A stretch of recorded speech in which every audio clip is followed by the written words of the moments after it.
On ID. May 6, 2013, and the gritty heartland city of Cleveland is about to witness a miracle. Help me, I'm Amanda Berry. I've been kidnapped and I've been missing for 10 years and I'm here, I'm free now. Amanda Berry, abducted just a day before her 17th birthday, but she'd not escaped alone. Two other young women found that day. Gina DeJesus returns here. She is indeed home. Gina DeJesus, kidnapped at the age of 14, and Michelle Knight, never even known to be missing. The man police arrested who owns the home is... Their abductor, a deranged school bus driver named Ariel Casrto. But through the years of their captivity, they held on to one conviction: that their families would never give up on them. 10 years later, that fate brought them home. Welcome to 2020 on ID. I'm John Quinones. It was a story that seemed impossible to comprehend. How Amanda Berry, Gina DeJesus, and Michelle Knight survived being trapped in a nightmare for so many years. Then, in 2015, Amanda and Gina finally told their story in a book and shared their experiences, from capture to imprisonment to the moment they knew freedom was finally in their grasp, with Robin Roberts. And the message they sent was loud and clear. The story in their book begins this way. Now we want the world to know. We survived. We love life. We were stronger than Ariel Castro. You're about to go on an amazing journey of resilience, celebration, and faith. Until tonight, it's been a mystery what really went on in that house for an unimaginable 10 years. But for the first time right here, you're going to hear that incredible story. Amanda Berry and Gina DeJesus share it in their new book, Hope, a memoir of survival in Cleveland. And they prove that out of the darkest depths of humanity, a light still shines. It was pretty cool. Amanda Berry, now 29, is tiny, just over 5 feet tall, but inside, a tower of strength. Tell me what you were like when you were 13. What kind of teenager were you then? I was pretty much a homebody. I stayed home a lot, did my schoolwork. What did you want to be when you grew up? I was into fashion. Like, when I was in school, the shoes had to match the shirt and the shoelaces had to match the outfit, She was raised by her mother and older sister in a working-class neighborhood on the city's west side. The tiny girl had big dreams of being the first in her family to go to college. We was a very close family. It was me, my mom, my sister, and my 2 daughters. We did everything together. There was not a time that she didn't call and let us know where she was. It is April 21st, 2003, the day before her 17th birthday, and Amanda is on her way to work at Burger King. How did that day begin? Well, my mom gave me a kiss and just told me have a good day. And I got up, got ready for work. I almost called off for work that day because the next day was my birthday. What if I would have called off that day? That question would haunt her in years to come. But this day begins like any other, until the moment when an SUV starts to follow her down the street. And he asked, "Do you need a ride home?" And I said yes. The man inside is the father of her friend, Angie Castro, from middle school. So did that make you feel a little relieved? It did, yeah. It's a friend's dad. He's like, "Well, she's at my house. Would you like to go see her?" I said, "Yeah, sure. I haven't seen her in a while." They drove down this quiet street, Seymour Avenue, and pull up in front of a white 2-storied house. And what happened when you went into the house? Well, he said, "Oh, well, the bathroom door's closed. I think maybe she's taking a bath." So he said, "Well, just wait." So he started showing me around the house. And I never got back out. Moments after stepping through the door, Amanda knows she is in trouble. Castro takes her upstairs and shows her something strange, a mystery woman sleeping in a bedroom in front of a television set. When I seen her, it was like a little peephole that the doorknob was supposed to go in. So that's all I saw. She would later learn that woman, 22-year-old Michelle Knight, in Castro's prison for almost a year. And did he tell you? That was his roommate. Her memories of what happened next are still raw. And he took me to the next bedroom, and it was just really dark in there, and he didn't turn on the lights. And there was a little room off of the bigger bedroom, kind of a big closet. And he took me in there, and he told me to pull down my pants. And from there I knew, like, this was not gonna be good. Amanda has just become Castro's second prisoner. When he took me to the basement, he taped my wrist and he taped my ankles, and he put a belt around my ankles over the tape, and then he put a helmet over my head. And he said, just be quiet and don't make any noise, and I'll take you home. The visor of that black helmet is now fogged by her tears. He chained me up to this pole, and it was like a really thick chain, like a motor chain or something. And he just left me there. He shut the lights off and put a little TV there, and I was just left in the dark. I just started screaming and crying, and somebody, please help me, you know, and nobody came. So you're there in the dark, you're chained up. Lord only knows what you had to be thinking. I was so scared that I was gonna die. I didn't think that I was gonna ever make it home. Just a 10-minute drive away, her sister Beth is worrying about why Amanda never came home. So her mother calls the police. We left her a message. By the third phone call with no answer, we knew something was wrong because 90% of the time she's going to answer that phone. The neighborhood around Amanda's home becomes ground zero for the investigation. FBI Special Agent Tim Kalanick, head of the Violent Crimes Unit, knows that the road ahead is far from easy. Missing person cases are probably the most difficult cases that we work. And the reason is because it really is a needle on a haystack. You're looking for that piece of evidence. You know, some unusual person walking down the street, an unusual vehicle. Amanda was last seen leaving work at this Burger King on Lorraine Avenue. All across the city, the news of her abduction makes headlines as a search for the missing teenager begins. Her sister is posting Amanda's picture. She hopes for the best. And in that White House on Seymour Avenue, Amanda is watching her mother, her sister, her own story slowly unfold in the bitter grays of a tiny black and white TV. Keep her going on the news media, any flyers I can do. I wanted her to know that we was fighting for her and we wasn't going to give up until we knew where she was or what had happened. What went through your mind when you were watching that as you were chained? That kept me going. And I said, you know what, I'm going to make it home to you. As long as you fight, I'm going to fight. It is day 4 of Amanda's abduction.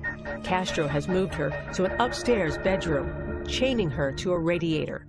The hours are crawling by. The loneliness, the isolation, Amanda, that you must have felt. How did you deal with that? Well, the first week I was there, it was really tough. So I asked for maybe a coloring book and something I can write in a journal or something. The first thing he gives her is a diary with a tiny lock and key. Her first entry, written by the flickering light of the television. I just can't wait to go home. I'm 17 now, but don't have a life. But he told me I'm young and I will go home before summer, another 2 months. It would be 10 years before she would return home. When we come back, Amanda's private diary, her secret code to trap him, next.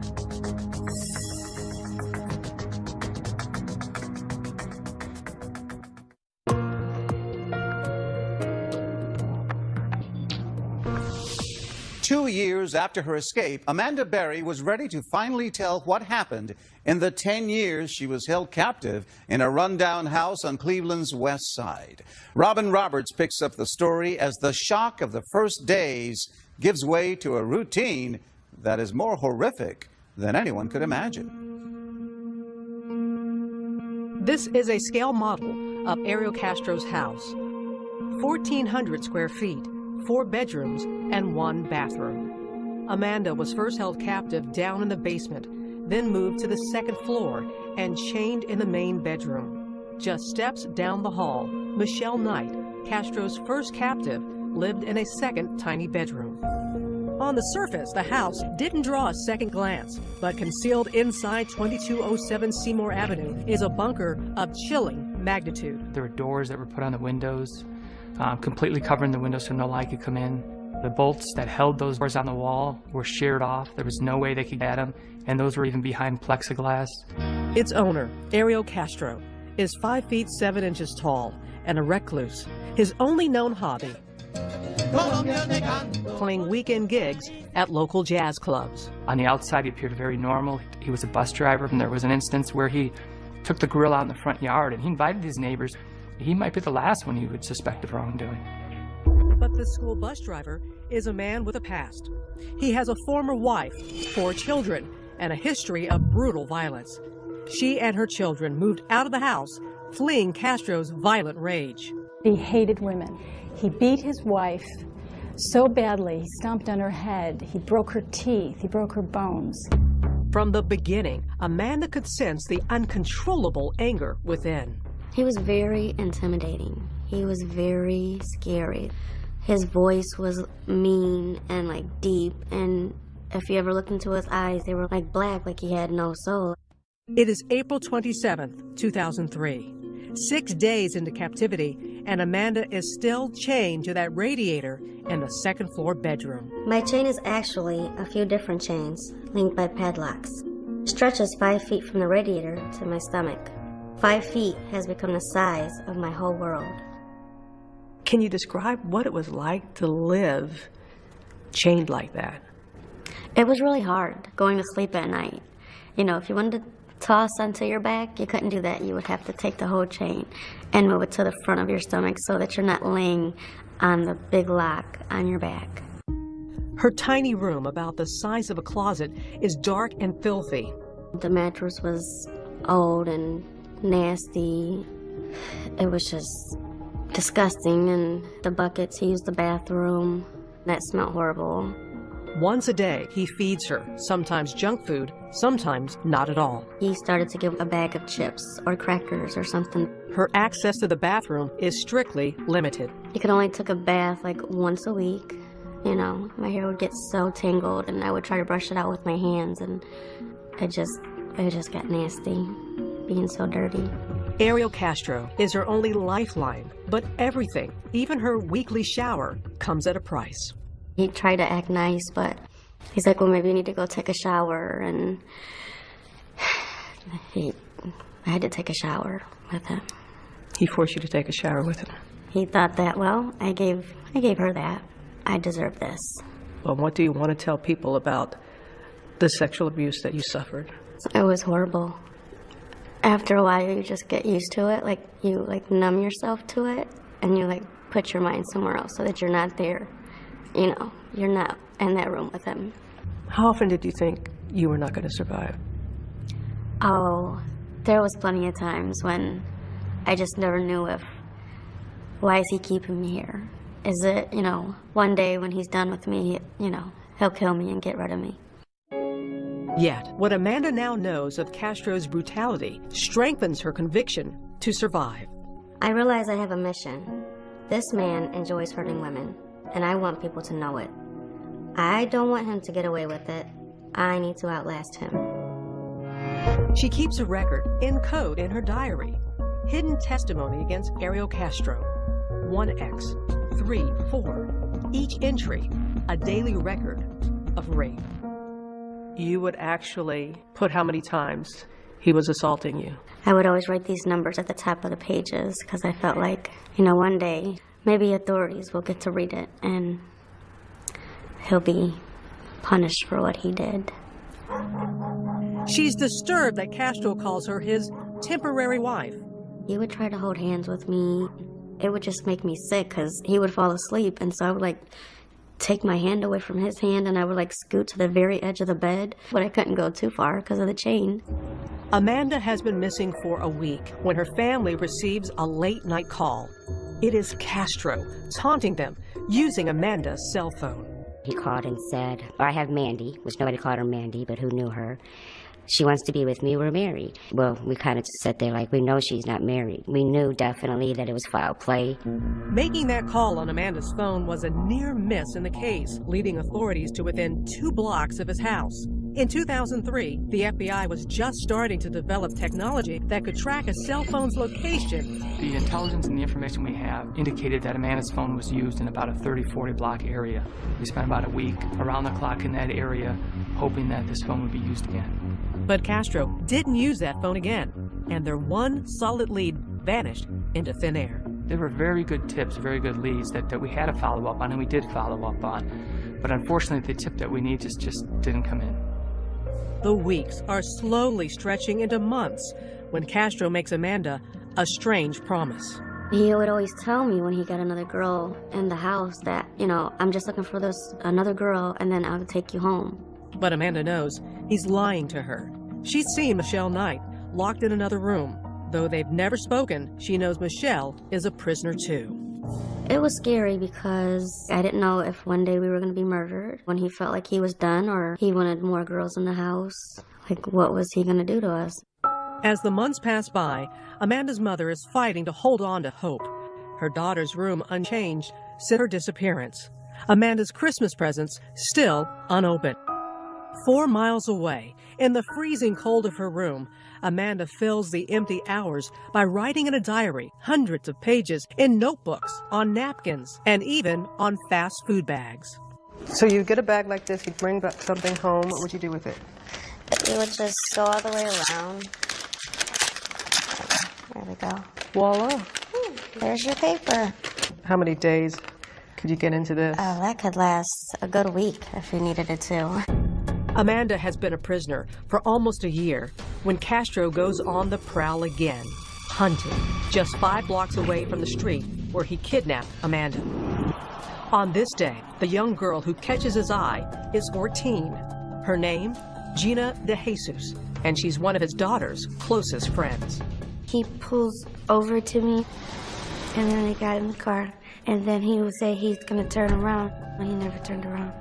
Gina DeJesus is about to become Castro's 3rd victim. Stay with us.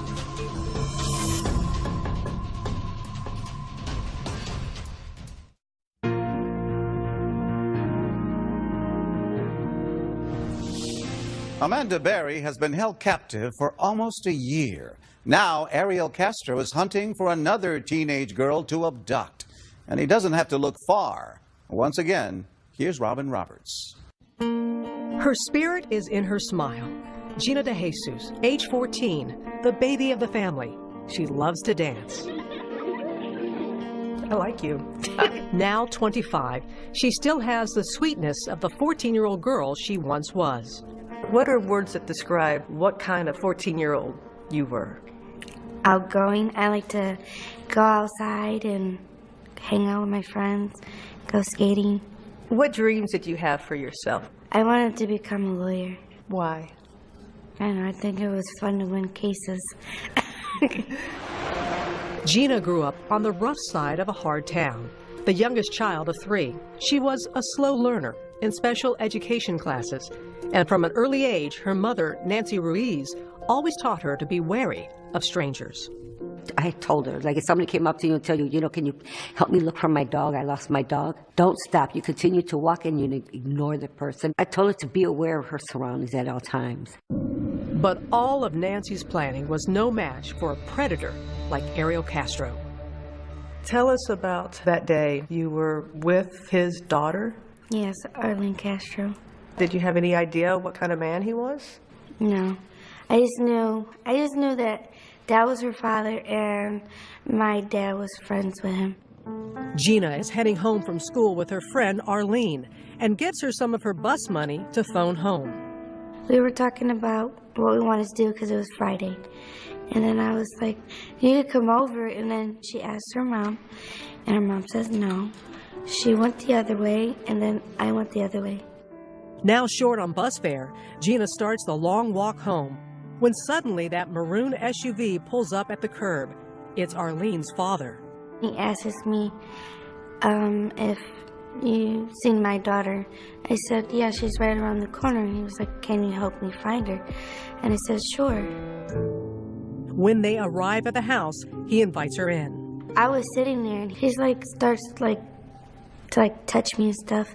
And then I'm like, what are you doing? You can go to jail. And then he just switches up like, well, okay, you're gonna go home now. He said, but you can't go through the same door you came in. He leads Gina down into his basement, then grabs her and begins to chain her. He didn't make it tight enough, so I threw it over and then I tried to run, but he sat on my back. And then I just start kicking him. I kicked him and I bruised him really bad. As Castro overpowers the tiny girl, she starts screaming for help. Nobody could hear me. The radio was too loud. He always had that radio up so the neighbors can hear. He had 2 radios up. He had one in the basement and one in the living room. What were you feeling in those initial moments that when you're in that basement for the first time and he leaves you there chained like that? I was, why is this happening? Why can't nobody hear me when I'm screaming? Help was only 2 miles away. If Gina's parents only knew where to start. I went searching everywhere. Downstairs, schools, empty buildings. The police feverishly search for clues, now suspecting that there is a serial criminal on the loose. By air, on ground, every inch of Cleveland's west side under the microscope. For the first few weeks, Gina is traumatized by Castro's disturbing behavior. He would take my hair and like put it in his mouth. I don't know why he did it, but it was gross. When was the first time that he took advantage of you? May 7th. She still remembers the exact date, but it's still too painful to say more. What are you comfortable in sharing and telling us about that? I'm not comfortable. During her first few days in captivity, Gina watches stories about her own kidnapping and begins to suspect that she is not Castro's first victim. I kept watching the news after a while. You'd hope that Amanda Berry will soon come home. I was like, did you take Amanda? And he was like, no, why would you think that? I was like, because you took me. 1 month later, he admits the truth, allowing the girls to meet for the first time while watching their families on America's Most Wanted. I calling friends after friends. They said they didn't have to see her. So what was your initial feeling that, oh my goodness, there's 2 others, that I'm not the only one in here? He's got 3 of us. There's something wrong with this man. With 3 women now imprisoned in the house, each in separate rooms, Castro seemed to be creating a strange polygamous version of his ideal family. What was the relationship like with you and him? I couldn't stand him, but I couldn't show it all the time. I had to act like I liked him, and we were friends, but I really didn't like him. He deluded himself into thinking that he was leading a normal life with these women. He was providing for them. They had a little family, which is crazy, but that's the way he thought. At first, Gina is Castro's new favorite. He seems to treat me better than the other girls. I have the nicer room. He lets me eat first.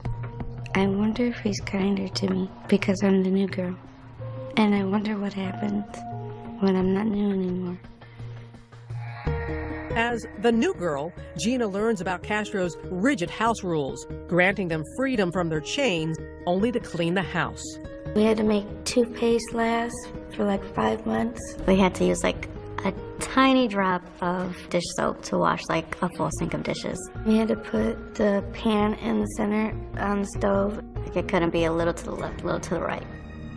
Castro used this calculated deprivation to drive the girls apart. When you have very little, you can become jealous. Yeah. What were you jealous of? It could be from getting more food, less food, different clothes. I mean, it was just simple things. But when you don't have anything, you're like, well, why don't I have that? I want that. The girls were riding an emotional roller coaster when suddenly Amanda drops a bombshell. She writes about it in her diary. I have a secret. No reason to fight. I think I'm pregnant. When we come back.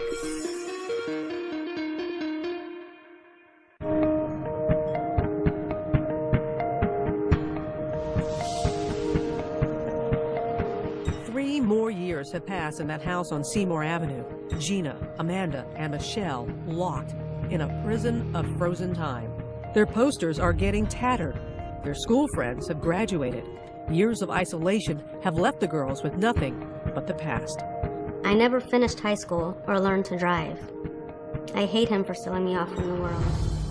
What was the biggest part of you that you felt he took from you that you lost? A normal life, living life. As a normal teenage girl, having birthdays or going to a prom, having the fun times as just a regular teenager. Still, they hold fast to the memories of their family's love. Ironically, Casrto gives the girls this stencil. They trace the word hope to ward off despair. I got that when he went to the yard sale. I thought it was so random. What did it mean to you? It gave me hope to come home one day. Their only window to the outside world is that black and white television. Anybody that you watched on television that helped you get through the times? I watched Oprah a lot, Martha Stewart for recipes, and I watched you. You watched me? I remember during Hurricane Katrina, I saw everything that you went through. Robin Roberts is live. My family had barely survived the hurricane's devastation. Your sister's okay? They're all right. And the house? I gotta say, Amanda, you saying that, it reaffirms to you that you never know who's watching. You never do. And Amanda is watching when her mother appears on the Montel Williams show with psychic Sylvia Brown. I would watch her every time she was on Montel, and I'd say, I wish my mom would go on there. And then she could tell my mom that I was alive and that I'm okay. But Sylvia Brown breaks Luana's hope. I just hate that she's not alive, honey. I just broke down crying because I couldn't believe she said that. And then my mom broke down crying, so that hurt even worse. 2 years later, Amanda learns on a news report that her mother has passed. For 3 years, Luana Miller fought hard to find Amanda. I think that was the hardest part of being in there. She was always fighting, and she was never going to give up on me. And for her to get sick, and I couldn't be there with her. I couldn't help her when she was sick. Isolated by loss, sometimes Amanda has only Casrto. So he came in the room, and I was just really sad, and I started talking to him, and he's like, everything's going to be okay. Everything's going to turn out all right. And so I asked him for a hug, and we hugged. There had to be a part of you that was thinking, what in the world? There was, but then there was another part of me like, I needed that. I needed like a human caring touch instead of everything that he always did, which was not caring. It is Amanda's 20th birthday when Hope makes an unexpected visit. I think I'm pregnant. I think my mom sent this baby. Someone helped pull me through. I think just sending me a miracle. When you first realized that you were pregnant, what went through your mind? I was terrified. I mean, I barely eat, and I'm chained to a wall, and I have a bucket for a bathroom. It is early in the morning on Christmas Day, 2006, and Amanda Berry is in labor. He went and got Michelle, and he got this baby pool because he didn't want, you know, a mess on the bed, so. She strips off her clothes and gets into that inflatable wading pool. Michelle was kind of just talking to me, like, you know, relax, calm down, you're okay. And he sat in the rocking chair right there, just reading this book about, like, birth and stuff. Just hours later, baby Jocelyn emerges into her surreal world. What was it like for you, Amanda, when you looked in her eyes for the first time? It was amazing because she was so quiet, and she was just the most beautiful thing. You hear of rape victims who have a child. How do you just wrap your mind around it and make it work? You know, at first that's what I was worried about. This is his kid. You know, how do I feel about that? And she resembled him a lot. And I would look at her, and I just felt like, she's mine. She's mine.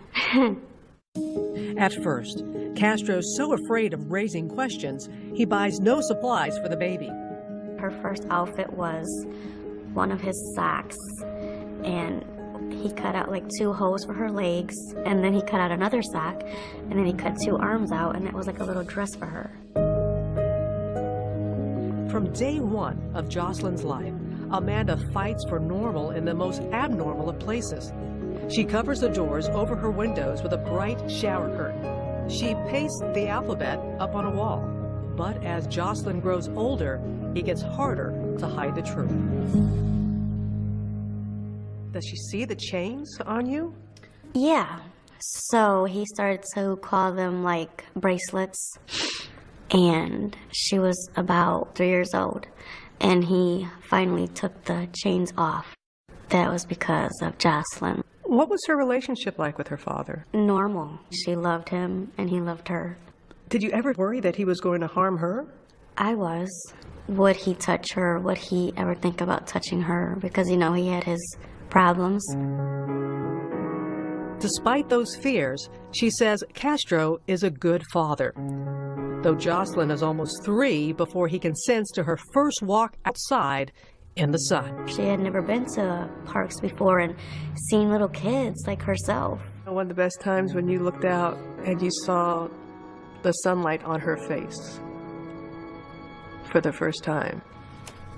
It was the most beautiful thing. I just felt like that's where she should always be. It's the beginning of a new chapter in Jocelyn's life, going outside, attending Sunday services. Her room is now filled with toys. Casrto's love for Jocelyn is turning him into a different man. He really didn't know what to do because this adorable little girl saying, I want to go outside and see the ice cream man. I want to go and see the snow. And the more she led him outside, kind of the more likely it was that his jail was going to one day burst apart. It is the summer of 2011.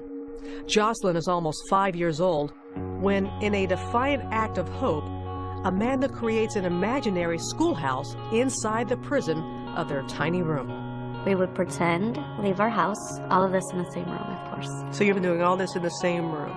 Yeah. I would tell her, okay, we're at a street now, so you gotta stop. And then you look both ways for cars, and then we can go across the street. Okay, we're at school now, so and then I'd sit her at her little desk and tell her, you have a good day at school now, Mommy will be back later for you. They would travel together on that imaginary journey every day of Jocelyn's kindergarten year. When we come back, how they nearly escaped. His daughter was right there, 10 feet away. Did you think about if we yelled? Next.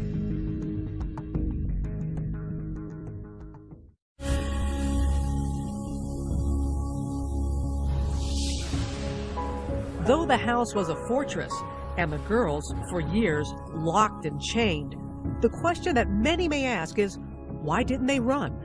I thought about putting rat poison in his beans and then spraying like pine saw in his eyes, but he was always a step ahead of what I was doing. Both girls admit there were opportunities that slipped away. Once, when Gina's friend Arlene Casrto stopped by, he moved and chained all 3 girls in the basement.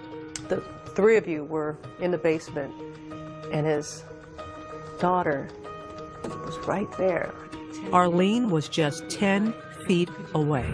Yeah, we can hear him laughing and talking. Still, they remained silent. Did you think about if we yell? She's right there, we're right there.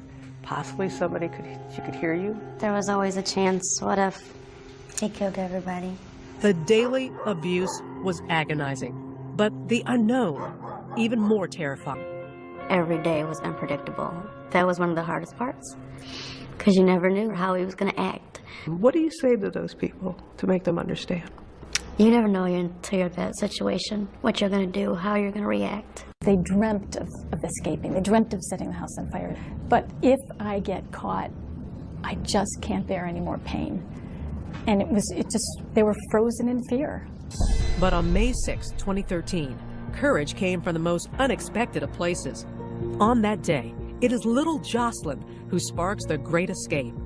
Jocelyn goes downstairs, and then she runs back up, and she says, I don't find Daddy. Daddy's nowhere around. Just like, Mom, Daddy's car is gone. My heart immediately started pounding because I'm like, should I chance it? If I'm going to do it, I need to do it now. Amazingly, she finds her bedroom door unlocked. This is the one time that your room was not locked. Never before in 10 years has that happened. She races downstairs. The front door is open, but beyond it, a second door padlocked shut. Still, Amanda manages to squeeze out an arm. So I'm just like waving my arm and I'm like, somebody please, please help me. I'm Amanda Berry, please. She's too afraid to go back for Gina and Michelle. I turned to Michelle, I'm like, we could run. But then once Michelle gets pumped, I talked her out of it. Why'd you talk her out of it? I thought that Amanda got caught. Outside, a neighbor sees Amanda, but is afraid to intervene. After I got to that door and the guy didn't help me, I was like, he's gonna come home and this is just gonna be the end. That's when Charles Ramsey shows up. I see this girl going nuts, trying to get out of her house. I go on the porch and she says, help me get out. I've been in here a long time. He kind of like started like trying to pull on the door, but he couldn't get it open either. And so he like kind of kicks it and he's like, there you go, finish kicking it out and you can get out. With reckless courage, Amanda kicks her way to freedom and emerges, clinging to her terrified daughter. This is a cell phone image of that moment of freedom. And she comes out with the little girl and she says, call 911. My name is Amanda Berry. Help me, I'm Amanda Berry. I've been kidnapped and I've been missing for 10 years and I'm here, I'm free now. Were you still frightened that he may show up at any time? I was terrified. And just because there's people on the street doesn't mean that he wouldn't hurt me. Why, after all this time, do you think he left that door open? I still don't know why he left that day with the door unlocked. I will never know. Within minutes, the police start flooding the street. It was so unreal because the cops just kept coming. My partner immediately asked her, is there anybody else inside? And she said yes, Gina DeJesus and another girl. A neighbor captures the moment when the police storm the house. Inside, Gina and Michelle cower in their room, afraid of Castro's rage. And I'm like, oh, we're next. He's coming for us, so close the door. They yell police, and then Michelle swings the door open and just runs out there and hugs him. She jumped onto me. She's like, you saved us, you saved us. And I'm holding on to her so tight. In tears, Officer Anthony Espada looks up and sees Gina, unrecognizable after losing 30 pounds. I just look at her and I asked her, what's your name? She said, my name is Georgina DeJesus. We found them. We found them. Lost and finally found, the flashing lights blind their eyes accustomed only to darkness. Once I saw that, I'm like, this is it. I think we're free now. Delivered at last from the shadows, their families wait with open arms. Oh my God, she is so skinny, but she was still beautiful. She had the biggest smile that she always had. It was like a dream. I needed somebody to wake me up. Thank you, Lord. You brought my baby back home. For Amanda, Gina, and Michelle, the endless nights of terror have finally come to an end. August 1st, 2013, Ariel Casrto pleads guilty to 937 counts of kidnapping and rape. His sentence, life plus 1,000 years. But can Gina and Amanda forgive the man who stole their lives away? I think you have to forgive in order to move on with your life.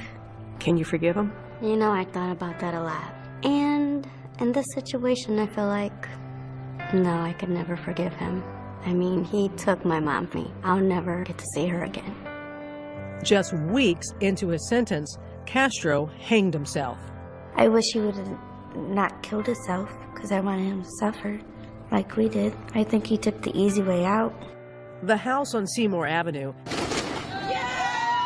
has been demolished, torn down by the state to prevent it from becoming a morbid curiosity. It took less than 1 hour to erase a 10-year-old nightmare. You cried. I think it was like tears of happiness. Everything bad that happened in that house, now it's gone. One hopeful item from those dark years, a thank you note, now seems prophetic. So like one day I was going to get home and they were going to read this. Thank you for not giving up on me. And it's because of your help that you're reading this, because that means I'm home. I think this is in part what brought you home. To Amanda Berry, Gina DeJesus, and Michelle Knight, 3 extraordinary women. And what about Michelle Knight, the third woman imprisoned in that house? We don't really keep in touch, but I just wish her the best. For Amanda and Gina, survival has sweetened the taste of freedom. And how's your life now? It's great. I can walk outside when I want. I can take my daughter to school. I can go to my friend's house. I can eat what I want. I'm going to school now. Have you learned how to drive yet? Yes, I have my license. I hope my daughter, she does good in school, and we just have a bright future and see what comes. With the past now behind them, one last note. To the thousands of missing children out there, watching, searching, as Gina and Amanda did, for a light in the darkness. And you don't know who's watching you right now when we air this. What do you say to that person who's watching you right now? Amanda looked straight into the camera with this message of hope. Never give up, because you will make it. Your family, your friends will not give up, so you don't give up.